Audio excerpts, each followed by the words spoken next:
Muddooyinkii ugu dambeeyay ayaa raxmaadka Alle wuxuu ku hoorayay deegaamada gobolka Sanaag,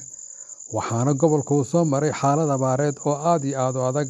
waxayna xooluhu ay ku sugteen xaaladii abaareed oo gobolku soo maray inay xooluhu ay dhammaadaan oo meesha ay baneeyaan xaaladda abaareed ee haatan deegaamada gobolka Sanaag soo martay. Tabaddalkeeda markuu yimina ee raxmaadka Alle oo ku hooray dooxooyinka iyo magaalooyinkaba ayaa bulshadii xoolo-dhaqatada ahayd geedihii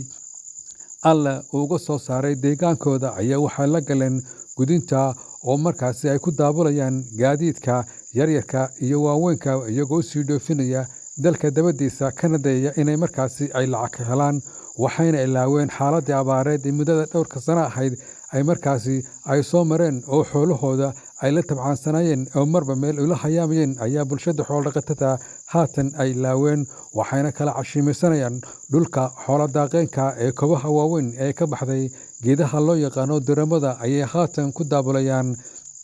gaadiidka oo markaasi ay dhoofinayaan,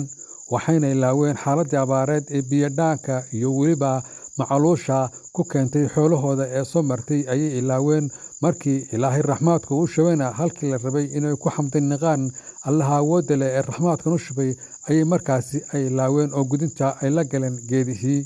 Arrintan haatan ka socota ee xaalufinta deegaanka ee dib loogu celinayo xaaladii abaareed ee markaasi soo martay gobolka ayay markaasi waxay u baahan tahay in wax laga qabto. Haatanna ma jirto ilaa iyo haatan cid arrintaasi ka dhidhiday oo wax ka qabatay, waxaana weli gacanta lagula jiraa sidii markaasi geedahaasi loo jari lahaa iyo xaalufinta deegaanka. Waa Axmed Cabdilaahi Ciise Axmed Cashuur, magaalada Ceelbow ee gobolka Sanaag.